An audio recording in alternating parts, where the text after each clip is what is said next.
donde la idea es que no haya solamente exposiciones o presentaciones, sino que haya un intercambio, haya lugar a un intercambio, a un debate que enriquezca. El por qué nos hemos decidido a realizar estas jornadas no ha sido ni más ni menos que por una demanda de ustedes. Evidentemente estamos en una etapa donde la necesidad y la demanda de conocimiento, sobre todo en esta actividad tan rica de procesos, está a la orden del día y quisimos sin duda asumir ese desafío, que por supuesto lo sumamos a nuestro histórico y permanente compromiso de brindarles lo que siempre hemos tratado de hacer, fundamentalmente empezando por una calidad de semilla superior, en lo que hace a su germoplasma, después teniendo en cuenta la trazabilidad de la calidad de seguimiento del lote hasta la bolsa terminada, con el uso, cuando sea necesario, de los terápicos que hagan falta para el mejor desenvolvimiento, la mejor implantación, el mejor logro de una pastura. Otro punto que a nosotros nos ha, le hemos puesto mucho hincapié ha sido la logística y el servicio, tener lo que necesitan en tiempo y forma y donde lo requieran. Y fundamentalmente una demanda de estas últimas etapas, lamentablemente, ha sido más amigables condiciones comerciales, fundamentalmente en lo que hace a la financiación, ¿no? Esos son factores que creo que han hecho que ustedes nos elijan como proveedores de semillas forrajeras. Bueno, Semillas Vizcayar cumple dentro de 2 meses 34 años, ocupa más de 30 personas en forma directa. Somos, como desde su inicio, una empresa familiar de capitales nacionales.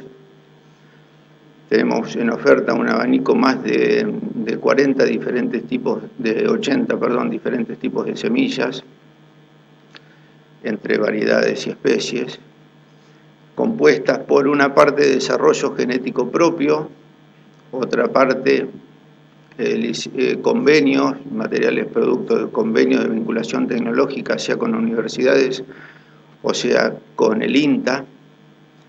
Y por último también tenemos la capacidad de licenciar materiales de diferentes empresas, de diferentes lugares del mundo, adaptadas a esta zona, probadas, lo que nos da una capacidad y una libertad de, por ahí, de no seguir un determinado programa estricto de mejoramiento y poder elegir. No es el mejor momento para que me llamen. Bueno, presentando directamente las jornadas para no cansar. Ustedes lo vieron, son 4 bloques muy potentes, muy fuertes, muy técnicos, donde la verdad que tenemos un staff de participantes excelente. En principio tenemos un moderador de lujo, el ingeniero Bindi, que mentor de la conocida frase que ustedes conocen, que tiene alguna sinonimia con una explosión de ganadería, que seguramente va a salir. Después el resto de los bloques con especialistas con mucha experiencia en cada tema. Tenemos gente vinculada al INTA, a CREA, a Presid, a Bioceres, la empresa que va a hablar de biotecnología, y representantes de la actividad privada, entre los que me voy a permitir nombrar al ingeniero Oscar Bertín, recientemente jubilado del INTA y que en funciones hoy como referente técnico de Semillas Vizcayar, lo que es un privilegio realmente para nosotros. Bueno, les deseo una provechosa jornada y los dejo con Ricardo y el primer panel. Muchas gracias.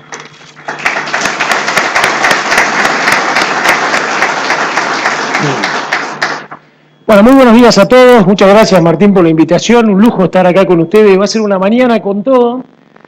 Y uno a veces, en el ámbito de la comunicación, ¿no? Primero, para los que somos más veteranos, cada uno de nosotros va haciendo una metamorfosis de su propia personalidad, ¿no? Yo he estado acá parado, viví 12 años en Pergamino, ahí década del 80, 90, en la industria de semillas. O sea que lo bueno es que las experiencias se van acumulando y uno va ocupando distintos lugares dentro de esto que es apasionante, que es el campo, ¿no? Y en esto, algunas cosas que uno va aprendiendo, por ejemplo, es que todo va evolucionando muy rápidamente y esa evolución me parece que nos permite entusiasmar. Yo creo que hay una palabra clave que tenemos que tener y sobre todo, por ahí veo caras de lo que yo llamo millennials, ¿no? Tipo de 35 para abajo, que a veces cuando escuchan, che, todo anda mal, todo esto, y los impuestos, y no sé cuánto, y el campo se muere, te imaginas un tipo de 35 para abajo, lo primero que dice, Australia, me voy a algún lugar de estos, ¿no? Me dedico a otra cosa, me voy a la ciudad, al campo, ¿para qué? Para ver sufrir a mi viejo, lo que sea. Entonces yo creo que hay una parte dentro de todo lo que uno vive que es tratar de buscarle la parte positiva, el lado bueno. Yo siempre digo, la vida, y esto es reconocida, tiene la visión del vaso medio lleno y el vaso medio vacío. Y yo creo que es una filosofía de vida.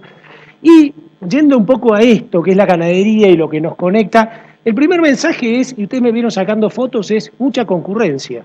Yo le decía recién a Jorge, le digo, qué concurrencia, qué cantidad de gente para venir a escuchar tecnología en pastura para ganadería.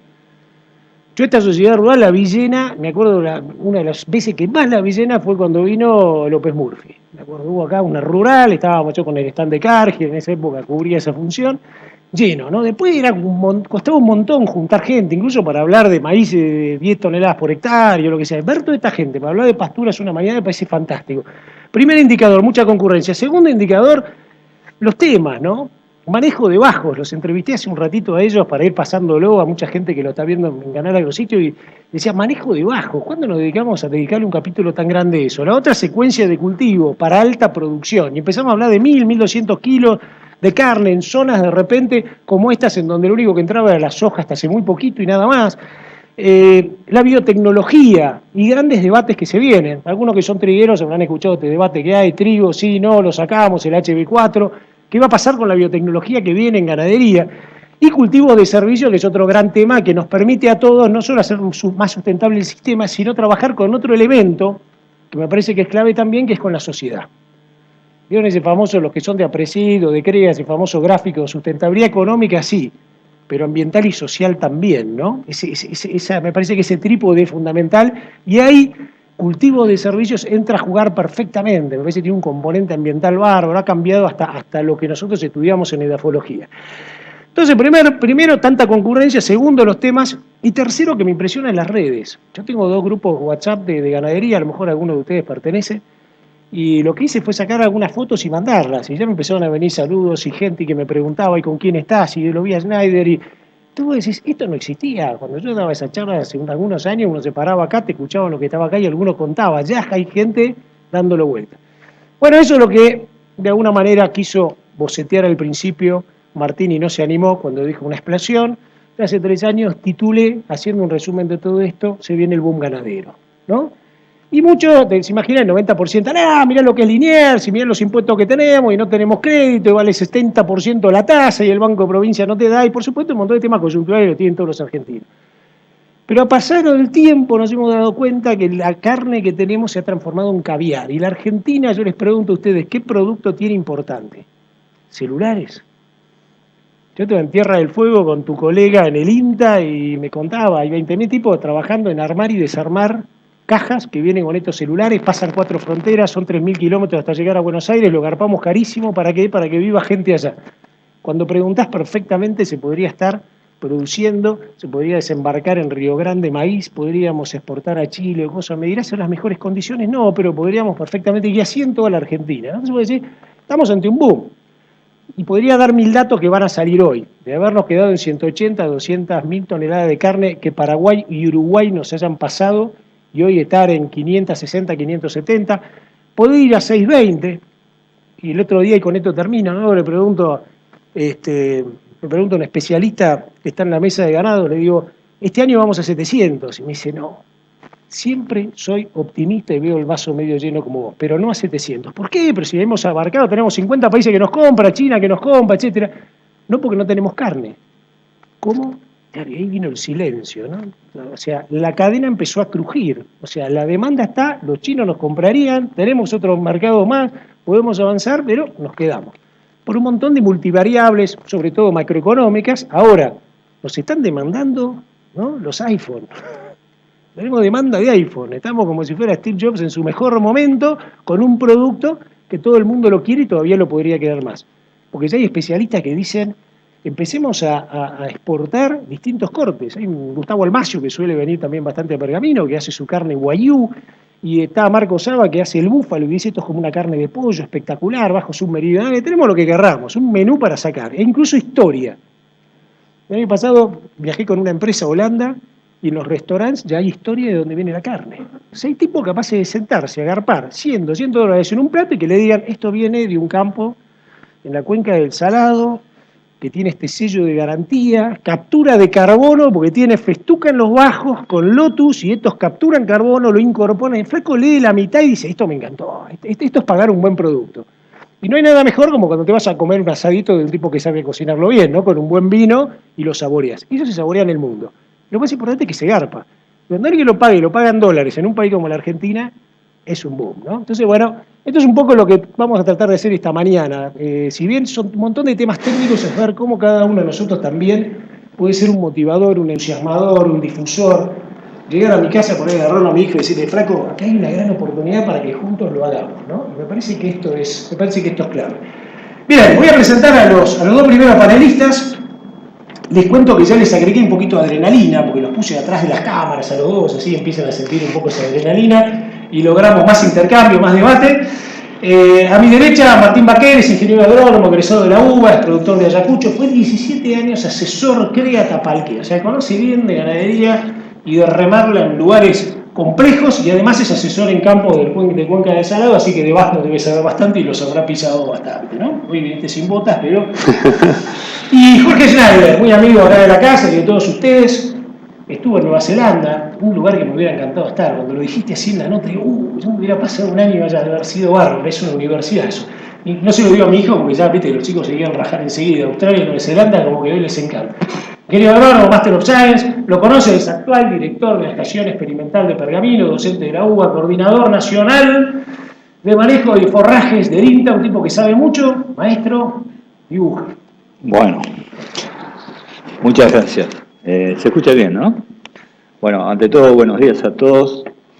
Muchas gracias a la organización por invitarnos, por estar acá. Es un gusto realmente para nosotros poder transmitir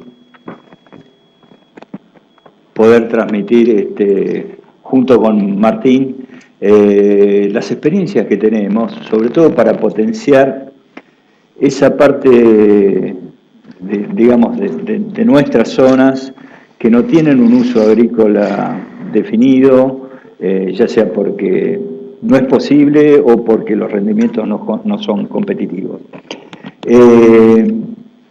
Para empezar con Martín, armamos una especie de introducción, digamos, como para meternos en el tema y después cada uno de nosotros empezar a aportar qué es lo que sabemos desde distintas zonas y desde distintos enfoques, ¿no? Tal vez uno más práctico, otro más tirado a la investigación. ¿Por qué hablamos, y ese título, de manejos por ambiente? Ustedes saben que la agricultura de precisión es un término que está constante, ¿no? Hoy se habla de todo lo que es agricultura de precisión, manejo por ambiente. Pero en la ganadería, ¿no es más necesario hablar de manejo por ambiente? Yo tiro ahí algunas cuestiones, ¿no? Tenemos unos contrastes zonales dentro de la provincia de Buenos Aires impresionantes en lo que tiene que ver con la calidad de los suelos, la aptitud de los suelos, el clima, que nosotros hablamos de Buenos Aires como si fuera todo igual, no es todo igual. No es lo mismo la respuesta de un agropiro, de los cuales seguramente va a hablar Martín, que los que podemos hablar nosotros acá, ni la calidad de la festuca. Por supuesto, también son diferentes, digamos, los relieves. Acá, digamos, si hablamos de Pergamino, Arrecifes, el agua está un tiempito y se va, ellos tienen otros problemas mucho más graves. Y después, si sacamos la zona, nos metemos dentro del lote y dentro del lote tenemos una gran variabilidad, cosa que no ocurre con la agricultura. En general los lotes agrícolas son más parejos. En general. Los lotes ganaderos son un mosaico. En general, cuando uno ve los mapas, se encuentra con, esa parte es un complejo. ¿Ve? Un lío de suelos.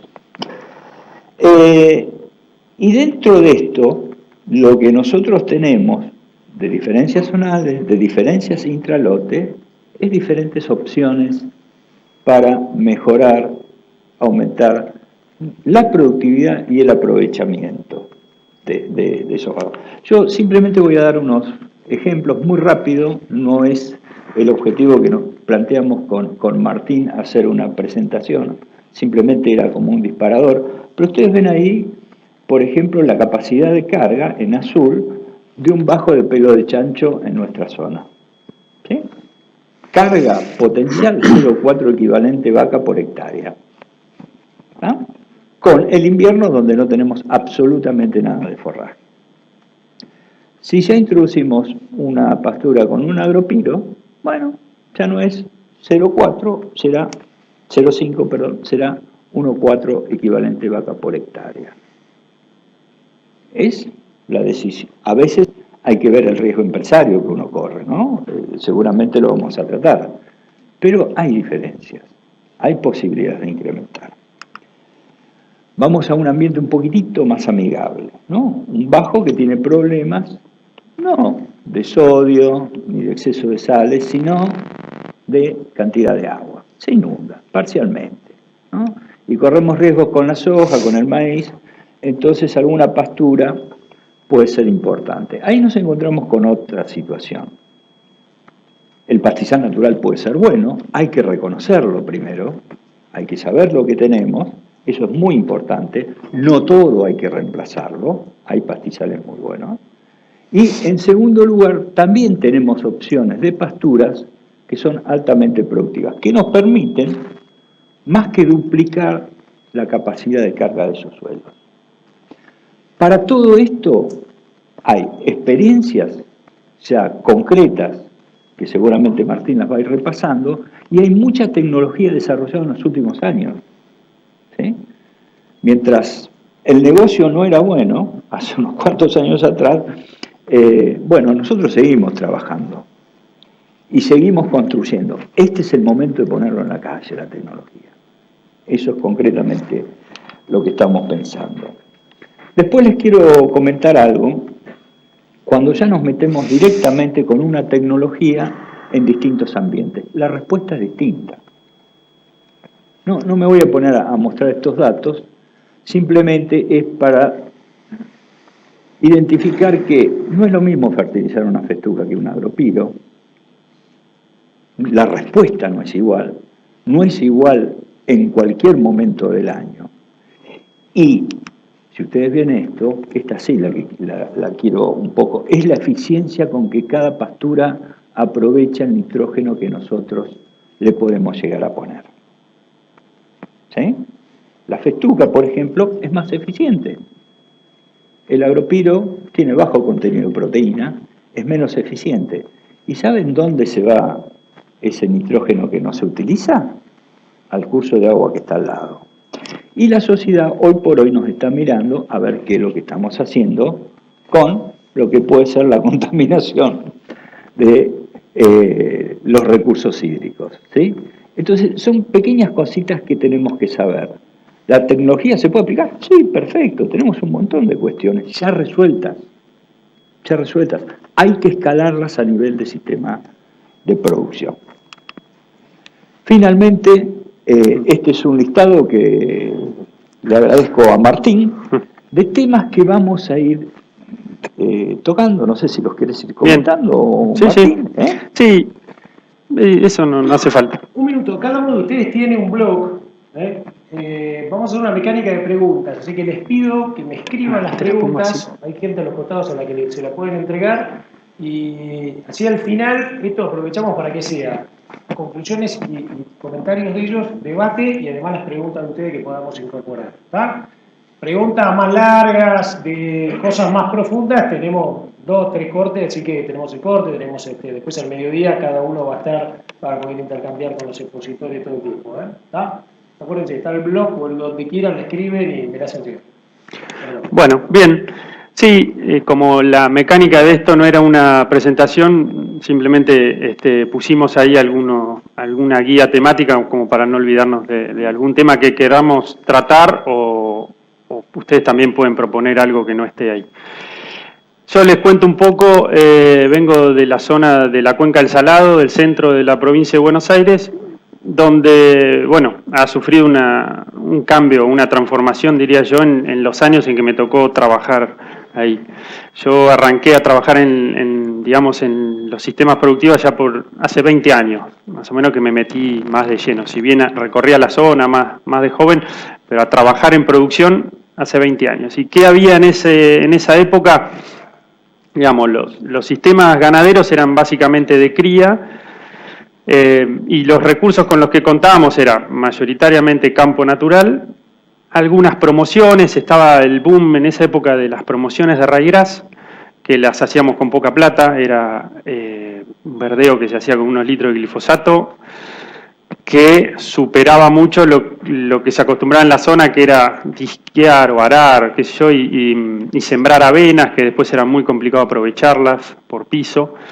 Entonces quedaban caras y poco aprovechadas. La promoción fue un recurso que ayudó mucho, sobre todo en lo que eran las categorías de recrías, primera aparición, se asoció mucho al 15 meses, nos permitió empezar a hacer 15 meses en la cuenca, contando con ese recurso de calidad. Pero después, si uno quería crecer, tener más vacas, qué sé yo, lo habitual era alquilar el campo del vecino. Eso era un poco la vía de crecimiento. Y bueno, por ahí eran valores de alquileres bastante razonables y esa era la forma en que se crecía.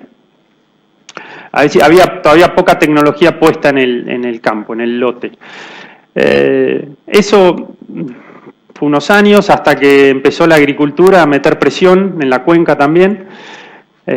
Todos los mejores suelos de la cuenca fueron a parar a agricultura.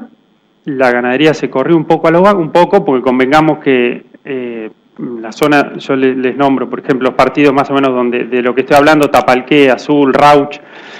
La superficie agrícola más definida está entre el 10, 20, en algún campo el 30, pero pongámosle el 15-20% de superficie agrícola. El resto ya es definidamente ganadero. Entonces, la ganadería se presionó un poquito y después vino esos años 2000, si no me acuerdo mal, 2005, 2006, que fue un boom agrícola muy importante, que en zonas un poco mejores se pasó prácticamente toda agricultura, mismo en la cuenca del Salado también se sembró lo que se podía. Ahí hicimos bastante macanas con eso porque digamos, por ahí en muchos lugares se perdió un tapiz forrajero que había produciendo bien. Bueno, ¿y eso qué hizo? Presionó mucho sobre los alquileres. Los alquileres se fueron lo que valía 50 kilos, 60, 70, 80 kilos, cualquier cosa, pedían por esos campos. Y como el agricultor no quería desprenderse de la vaca por temas impositivos, por temas de reserva de capital, por lo que fuere, pagaba lo que le pidieran. Eso, digamos, fue digamos, algo que nos perjudicó en algunas cuestiones, porque los que venían trabajando en ganadería, en campos alquilados, se encontraron con esa presión de los agricultores que sacaban sus vacas para sembrar en sus campos. Bueno, cosas de mercado, había que adaptarse, ver cómo manejar eso. ¿Y qué empezamos a hacer? Lo que se empezó a hacer es a mirar el campo propio, digamos, decir, a ver, no paguemos esto por un campo alquilado, pues estamos perdiendo plata, si alguien lo quiere hacer que lo haga, pero nosotros no. Entonces se empezó a trabajar más en el campo propio, digamos, a ver cómo podíamos aumentar la producción y sostener esas vacas que por ahí tenían que salir afuera, tenerlas adentro, vacas. Y también recría, porque eso también llevó a ir cada vez yéndose hacia un ciclo más completo, digamos. En los campos donde yo más o menos ando, se hace cría, recría, se hace ciclo completo prácticamente. Lo que antiguamente eran quizá campos de cría puro. Entonces, pusimos foco en el campo propio, les contaba, y bueno, y ahí empezó la inversión en forraje, ¿no? Y todo esto un poco lo que estamos, digamos, para comentar hoy. Se empezaron a hacer pasturas, cada vez fuimos aprendiendo mejor cómo hacerlas. Había pocas pasturas, había pasturas viejas, no sé si algunos de aquella zona, pero lo que fue el Plan Balcarce en su momento, que fue, digamos, un desarrollo muy importante que tuvo la cuenca del Salado, pero quedó, después eso quedó, y bueno, se empezó a praderizar. Y acá, si querés, nos metemos ya, Omar, más de lleno en los temas de ambiente, un poco el foco de la jornada. Nosotros allá tenemos ambientes, digamos, lo que sacamos, eso que es agricultura, que le dije un 15-20%, eso en general está en agricultura continua, la ganadería no pasa por ahí, salvo come algún rastrojo o algún verdeo de invierno intercalado en la rotación.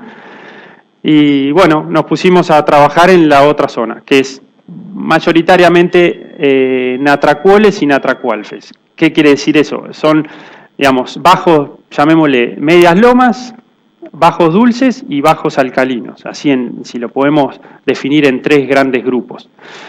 Quizá conversando previo a esta charla con Jorge, me da cuenta que nosotros tenemos ambientes mejores, acá son más tirando a los natracualfes, digamos, los de peor calidad. Allá tenemos suelos bajos, pero lo que llamamos bajos dulces, que no son para agricultura, porque son para alto riesgo, que en ese boom de esos años se sembraron, pero se retrocedió, porque no era el ambiente para eso. Y ahí estamos haciendo pasturas. Las promociones se fueron restringiendo a ciertos sectores, de hecho fue decreciendo la superficie de promociones, y en algunos ambientes preferimos dejarlo natural. Natural, que lo comentó también en su introducción Omar.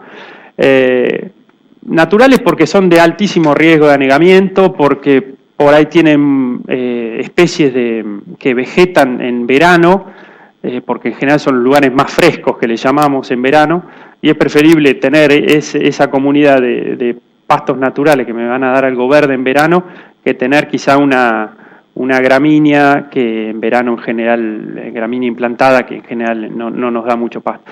Entonces hay ciertas áreas que se prefieren tener naturales. Y las promociones quedaron en algunos bajos, quizás no tan anegables, pero compiten con la pastura. Y la verdad que la pastura vemos que tiene más productividad a lo largo del año, más estabilidad que un recurso anual. Cualquier recurso anual siempre tiende a ser más inestable.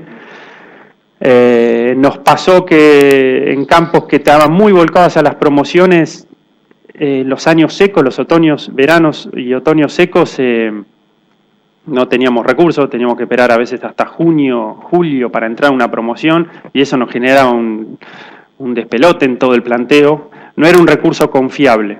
Con la pastura encontramos que es un recurso que nos da más confiabilidad, porque en otoño, frente a cualquier chaparrón, arranca. Y bueno, y después, en cuanto a ambientes, claro, dentro de eso nosotros teníamos potrero, como en todas las provincias de Buenos Aires, potreros cuadrados, geométricos, y hubo que empezar a dividirlos con eléctricos, y ya muchos de esos potreros iniciales no existen más, esos alambres se fueron cayendo y se fueron reemplazando por eléctricos, dividiendo ambientes. Y tratamos depende del campo, la voluntad del empresario y todo, pero tratar de separar lo más posible los ambientes, hasta de 5 hectáreas, si podemos hacer un agropiro en 5 hectáreas, porque es un rincón del lote peor, se hace aparte, se divide. El 90% de las pasturas son festucas allá, son de festuca, en esas medialomas bajos dulces, y en los bajos peores sembramos agropiro. Y si lo podemos separar, lo separamos. Hay zonas que son demasiado intrincados, digamos, los suelos, que por ahí cambian metro a metro, donde es muy difícil separar. Por ahí optamos por definir cuál es el ambiente mayoritario. Si el 70-80% para festuca, porque es muy difícil separar esos ambientes peores porque están en el medio, así salpicados, bueno, va con festuca. Tratamos de evitar la mezcla de festuca y agropiro. No digo que no la hacemos, pero hasta por un tema de costo se encarece. Entonces tratamos de definir cuál es el ambiente mayoritario y porque si bien en un agropiro sembramos 30, 35 kilos y en una festuca sembramos 15 kilos, si tenemos que sembrar las tendremos que sembrar juntas para que se distribuyan cada uno en su ambiente, no podemos bajar mucho cada una. O sea, ¿por qué? Porque si en el ambiente alcalino, si yo le bajo a 15 kilos de agropiro, donde va a vivir solo el agropiro me va a quedar bajo densidad. Y al revés en la festuca, donde gane la festuca en la parte más dulce me va a quedar pobre. Entonces se nos hace costoso, entonces por ese tema tratamos de separar, hasta por una cuestión de manejo también, pues son dos especies que se manejan distinto. ¿Querías agregarle algo, Jorge? Sí, yo quería complementar un poquitito porque el tema que él está tocando es central, ¿no? En la zona nuestra podemos distinguir la pampa ondulada, digamos. Yo creo dos situaciones concretas. Una, lo que puede ser Pergamino, Arrecifes, plena pampa ondulada, donde en alguna oportunidad el INTA calculó aproximadamente un 15% de suelos que tenían problemas de alcalinidad, salinidad y anegamiento. Digamos, la secuencia topográfica es muy clara, ¿no? O sea, se pasa de una loma, media loma y un bajo o cañada, ¿no? Ahí es fácil separar los ambientes. O sea, uno sabe dónde va el agropiro, dónde puede ir la festuca y dónde puede ir o agricultura o alguna pastura de alta productividad. En general, eso no tiene un uso agrícola, y en general lo que tratamos de hacer es apalancar esa superficie ganadera que no tiene otro con, digamos, los recursos que provienen de una parte mejor del campo y que pueden sostener alguna carga animal en algún momento en donde, ya sea el natural despelo del chancho o de agropiro, el agropiro acá en invierno no crece, puede aportar algo. De eso creo que después va a haber una presentación, así que nos van a aclarar un poquitito más el panorama. Pero después, cuando nosotros nos vamos ya para la parte de Carmen de Areco, tenemos bajos tendidos y tenemos también muchos campos donde nosotros decimos que hay ollas, ¿no? O sea, un campo irregular donde vos tenés dentro del cuadro diversas situaciones en donde tenés un bajo que puede o no tener pelo de chancho alrededor, ¿no es cierto? O sea, puede ser alcalino o no alcalino.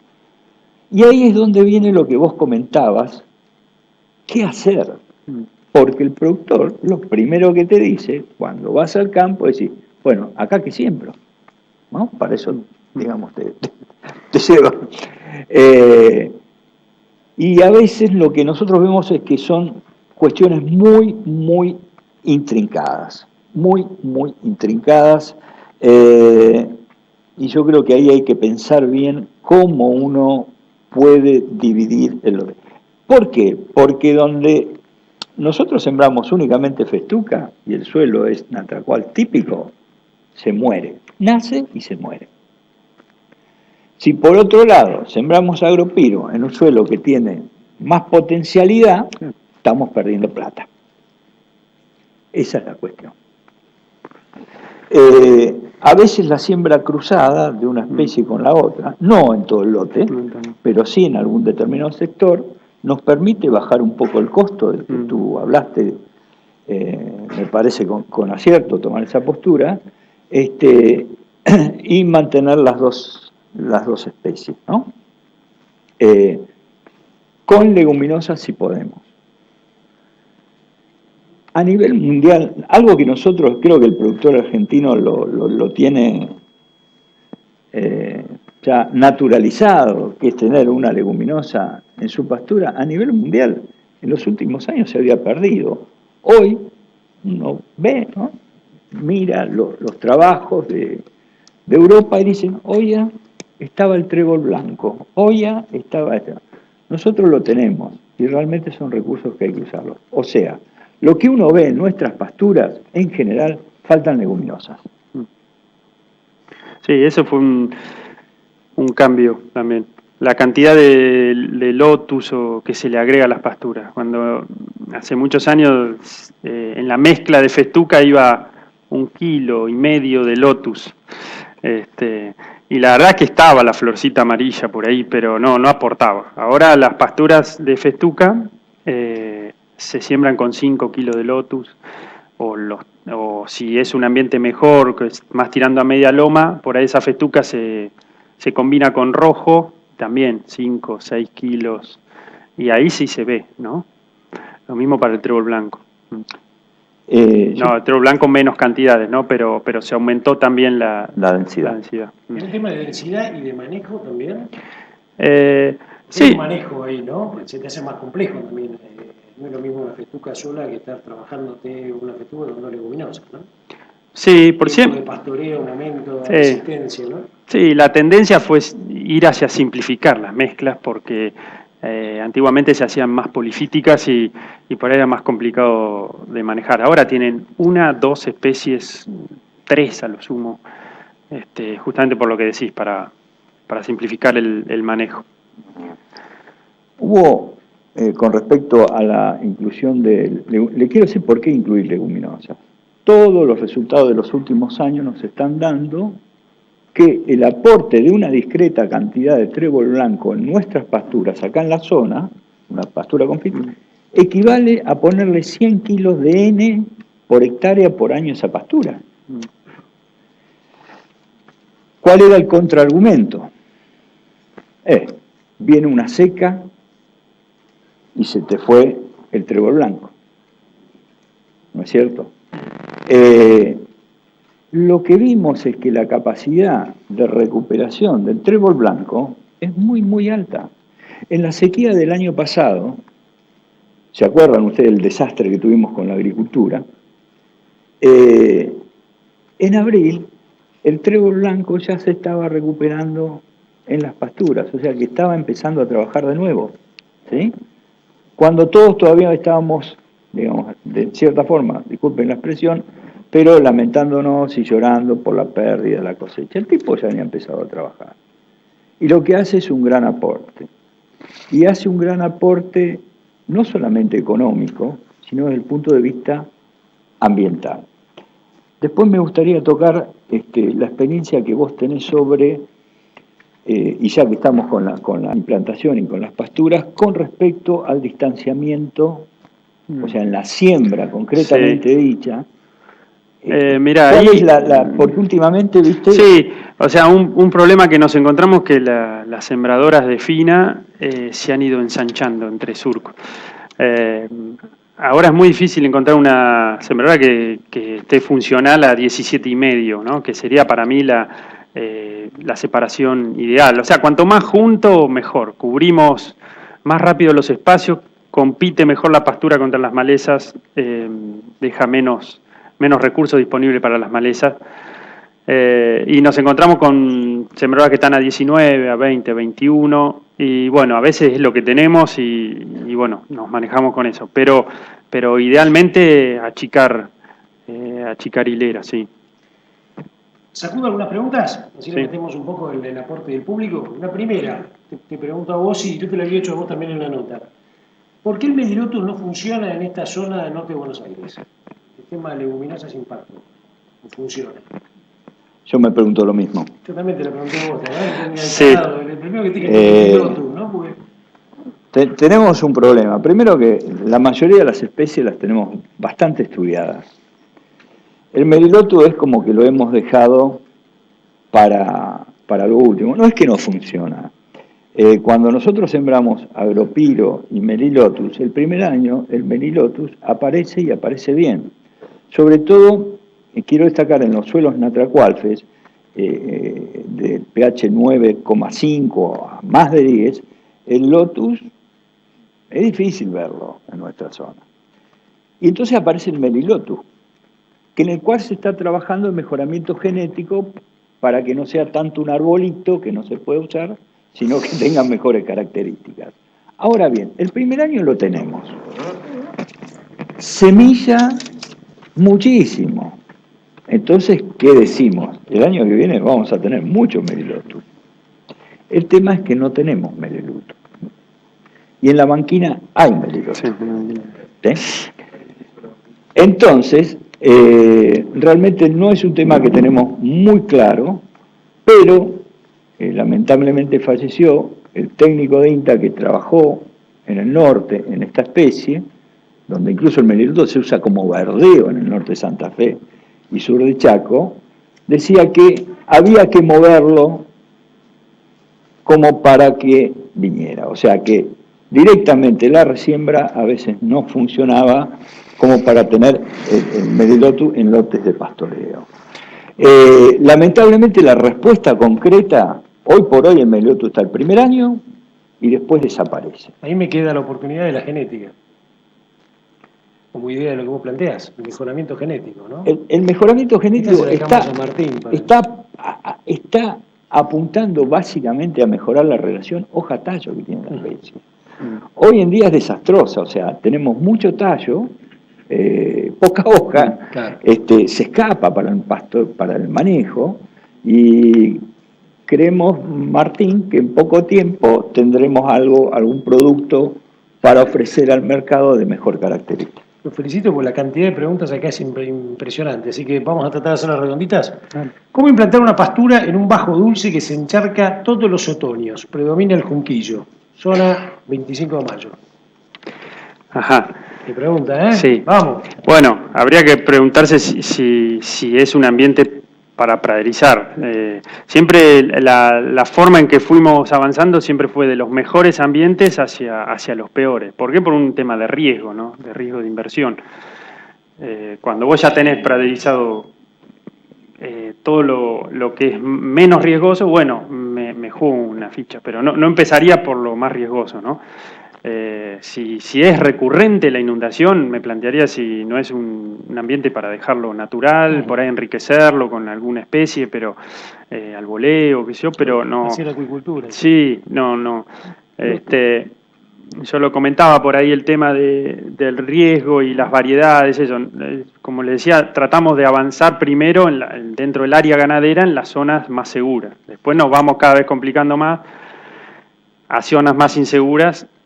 Y por ahí es donde vamos bajando un poco algún tipo de tecnología o variedades, o fertilizamos un poco menos por el riesgo de perderla en ese primer año. De todas maneras, algo que está bastante sabido es que una pastura, si yo la siembro bien, la implanto bien como debe ser, con toda la del libro, el costo, bien, y después la aprovecho bien, ojo que eso es importante, la aprovecho bien, yo recupero el costo en un año y medio lo sumo. Esa cuenta la pueden hacer ustedes, los entre 200 y 300 dólares que me cuesta una pastura, y convierten los kilos de materia seca que produce 15-1 en carne, hacen esa cuenta y van a ver que lo recuperan bastante rápido. Entonces, si ya tiene 2-3 años, se me inunda, se me degrada, bueno, yo ya hice negocio ahí, ¿no? Y después también, para bajar el riesgo, también lo que hacemos es decir, bueno, en un año me siembro, 200 hectáreas en un campo de 500. No, vamos 50 por año, entonces, si viene un agua, me va a agarrar con una de 4 años, una de 3, una de 2, una recién implantada, entonces voy tratando de acotar el riesgo lo más posible. ¿Cómo responde la siembra cruzada de festuca y lotus separados? Bien. Está buena esa, ¿eh? Sí, es una buena pregunta. Durante mucho tiempo no tuvo una respuesta clara, porque cuando se evaluaba, ¿no es cierto?, la respuesta en líneas alternadas o en líneas cruzadas, es como que siempre daba lo mismo. La ventaja esto es lo que vimos nosotros en nuestros experimentos, la ventaja de cruzar, o sea, hacer 2 siembras, Martina acaba de decir algo clave, o sea, la siembra de nuestras pasturas se hace en base a las sembradoras agrícolas, ¿no?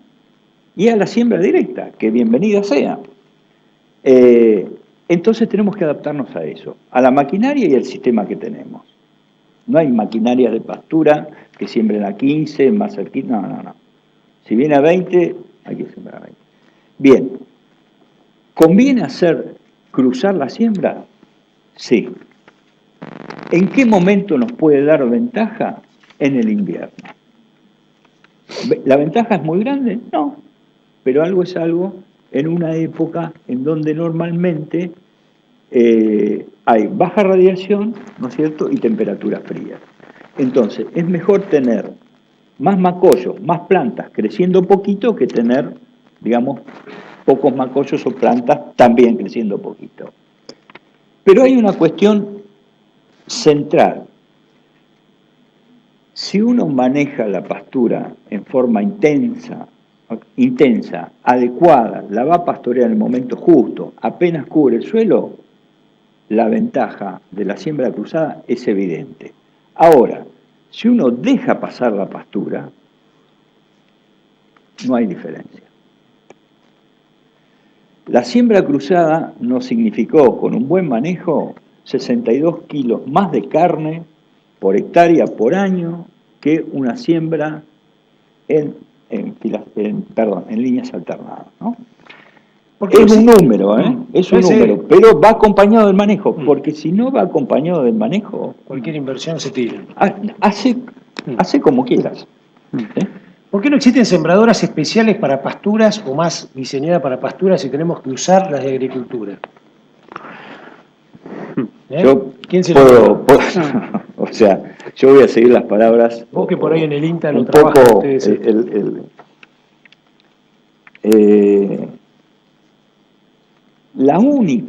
El único aporte de la industria metalmecánica para sembrar pastura fue el cajón alfalfero, olvidémonos. De ahí no se pasó. ¿Cuál fue la regla? ¿La mejora? Cajón alfalfero. Después no hay otra cosa. Hubo algunas empresas, recuerdo, pero muy antiguas, en la Boulage, en la Ragueira, que se largaron a hacer sembradoras para pasturas. Lamentablemente el mercado no demandó lo suficiente como para que esas empresas se sostengan. Y hoy por hoy, y yo creo que va a ser difícil revertir, nos vamos a tener que acostumbrar a arreglarlos con las pasturas, con las máquinas que vienen para agricultura, haciendo estos artilugios, ¿no? Sembrando cruzado, en fin, ese tipo de cosas. Yo iba a decir lo mismo, que es una cuestión de mercado. Ojalá el mercado empuje y presione para que haya más oferta y detalles, pero nos encontramos muchas veces con que las sembradoras que vienen de una campaña de soja, que siembran surco por medio, cuando bajan todos los surcos y sembramos las pasturas, hay que estar muy atento con el desgaste de las cuchillas y eso, porque es muy común ver surco por medio, una densidad de pastura y surco por medio la otra, por el desgaste de las cuchillas. Eso. Recién cuando ustedes contaban esto me acordaba que ahora el 12 es Expo Agro, así que es una buena oportunidad para ir cuando vamos a charlar con las empresas maquinarias y tirarle la idea, ¿no? Creo que muchas de las empresas lo escucharían con muchas ganas y me parece que la tecnología la desarrollan, hemos desarrollado cosas infernales en su momento. Las festucas y agropiros se recomiendan cada vez más para subir las densidades de siembra. ¿Podés dar algunos datos con alguna fundamentación económica de esta tendencia, de lo que hayas visto vos en tus asesorados? ¿Eso? Sí, o sea, lo que hay que lograr en la siembra de una pastura para mí es clave la implantación, lograr una buena pastura en cuanto a densidad de siembra lograda. Eso habla mucho de la duración que va a tener la pastura, de la productividad que va a tener la pastura. Entonces, digamos, esas densidades que se han ido subiendo tienen un fundamento, o sea, que es tener una pastura con un 90% de cobertura, digamos, en el primer año. Y hablando de números, una festuca, tratamos de no bajar de 15 kilos, que 15 más o menos son 40, por cada kilo de festuca son 40 semillas, entonces si sacan la cuenta son como 600 semillas, pero las eficiencias de logro medidas, y las hemos hecho en el CREA, varios años medimos de lo que sembramos, cuánto logramos, no superan el 30%, o sea, dicen 600 plantas y logro el 30, sí, en pasturas bastante bien sembrada, que uno a ojo dice está bien lograda, bueno, es el 30%, o sea que estamos por debajo muchas veces de las 200 plantas. Estar entre 160, 180 plantas de festuca está, a mi juicio, está bien, pero para eso hay que sembrar 15 kilos a esa eficiencia de logro. Si pudiéramos lograr con mejores herramientas, con eficiencia de logro del 40-50%, bueno, ahí podemos bajar la densidad, ¿no? Jorge, ¿vos querías agregar algo a eso? Yo complementar lo de festuca con lo de Agropiro. Las experiencias que tenemos nosotros en ensayos de muchos años, con distintas densidades de siembra, o sea, concretamente 100, 300 y 500 semillas por metro cuadrado, en suelos realmente muy malos, ¿no? Encontramos que 300 semillas por metro cuadrado es la densidad más adecuada. En nuestra zona el Agropiro tiene cierta capacidad de resiembra, poca, pero tiene. Al cabo, si uno ve la película y no ve la foto, al cabo de 2 años y medio, si uno sembró 100 semillas o 300 semillas, la cobertura se empareja. Ahora, el costo fueron 7 rollos de pasto por hectárea. ¿Se entiende? Lo que se dejó de producir en esos 2 años y medio por sembrar 100 semillas en vez de 300, fueron 7 rollos por hectárea. Y irnos más allá de 500 semillas por metro cuadrado realmente no nos impactó económicamente, ¿sí? Si bien al principio tuvimos más pasto, más plantas, todo, no nos impactó. Ese es un número que es fácil de hacer, ¿no? O sea, por año, sí. Entonces, esa es la cuenta que hay que hacer, y da positiva, ¿sí? Vamos a los verdeos de invierno, porque acá quedó una pregunta dando vuelta cuando vos hablaste de, dice, ¿por qué avena o raigras? ¿No? Ventana de una y de otra. Sí. Y dice, bueno, esto para la zona de Tapalqué, ¿cuál sería tu extrapolación para lo que podría ser una zona como la de Pergamino, que luego vaya a agricultura, ¿no? O sea, en un ambiente, calculo, mucho mejor, ¿no? Sí, bueno, se complementan. La avena es más otoñal, digamos, tiene un arranque más potente, se usa muchas veces para iniciar las recrías. El raigras es más fuerte en lo que es invierno y salida de invierno, y supera en calidad la avena, ¿no? No es una u otra, se complementan en muchos campos que sembramos avena en una superficie para tener temprano, y raigrases o promociones de raigrases para tener más tarde. Si van a gruesa, sepamos que como el raigras produce más hacia la salida del invierno, es más difícil fumigarlo en fecha, ¿no? Entonces uno está tentado siempre a darle una vuelta más. En cambio la avena ya está más entregada. Y en algún caso hemos sembrado también raigras con avena en la misma sembradora, buscando también esa complementación, pero dentro del mismo lote. Hablamos de pasturas bifíticas, polifíticas, y aquí hay una pregunta bastante piola que dice, ojo con las pasturas de pocas especies. El INRA, ¿no?, tu equivalente de allá en Francia, está volviendo a las pasturas polifíticas debido a la inestabilidad climática justamente preponderante en este siglo XXI, ¿no? Lo que venimos viviendo un poco estos últimos 10 años, ¿no? Niño, niña, periodos donde tenemos niños, pero una debacle de problemas climatológicos. ¿Cómo lo ves eso? ¿Ustedes qué están haciendo? Mira, nosotros fuimos evolucionando desde una complejidad de especies. No sé, en algún momento, cada tanto hacemos encuestas o sondeos, digamos, a ver qué se está haciendo en el medio. Y me acuerdo el primero que hicimos, que el productor sembraba una cantidad de especies, no todos, algunos, que eran muy, muy numerosas y que competían en el ciclo, ¿sí? O sea, si uno en un ambiente homogéneo, que es para alfalfa, siembra alfalfa y trébol rojo, estamos haciendo una macana, porque estamos poniendo una especie que es bianual contra otra perenne que compiten, y lo que queremos tener es la alfalfa, si el suelo es bueno, ¿sí? Si sembramos a lo mejor 2 gramíneas que tienen el mismo ciclo, probablemente compitan entre ellas, y lo que tratamos de hacer es que las especies que integren una pastura sean más bien complementarias. Teniendo en cuenta el cambio climático, yo digo, las especies que estamos recomendando nosotros ahora, por lo menos para la zona que estamos hablando nosotros, están muy adaptadas y tienen un amplio rango de adaptación. Incluso dentro de festuca tenemos festucas que están adaptadas a ambientes un poco más, con algunas, digamos, limitaciones de precipitaciones en verano, y otras que están adaptadas a ambientes más húmedos, ¿sí? Estoy hablando de mediterráneas versus tipo norte Europa o templada húmeda. Sí. Y el trigo blanco tiene esa variabilidad, o sea, se puede buscar dentro de la simplificación variabilidad genética como para adaptar al futuro cambio climático. Hay lugares que son de transición, en donde uno no puede jugarse en una especie sola. Por ejemplo, si nosotros nos vamos de Rosario un poquitito para arriba, ya la festuca empieza a tener algunos problemitas de adaptación, básicamente por temperatura. Pero ahí entra a jugar otra especie que aporta mucho, que es la cebadilla criolla. Entonces, en esa zona, mezclalas, te va a ir bien. Incluso acá andan bien. ¿Sí? Bien. Bueno, la última para cerrar, le agradezco toda la cantidad de preguntas que mandaron. Discúlpenme los que no les pude pasar, tuve que hacer una síntesis. Igualmente los expositores van a estar acá para hacérselas y se las vamos a hacer llegar.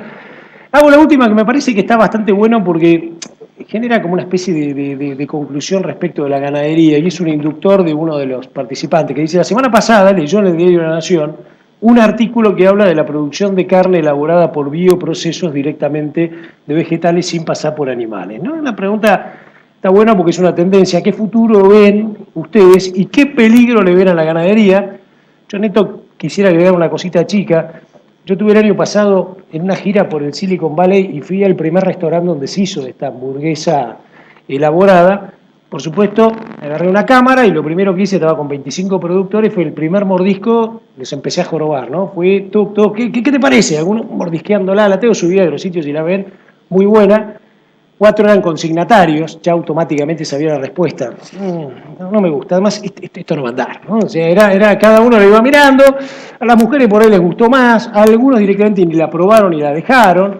Después lo entrevisté al dueño del restaurante, el primer restaurante. El tipo dice: mirá, tuvimos una curva, no lo esperábamos, dice, se nos llenaba el restaurante de gente, había cola, los mozos no me bancaban 24 horas laburando, y después empezó a hacer un plató, después empezó a hacer una caída, crecieron la cantidad de restaurantes y no fue el consumo, digamos, tan grande.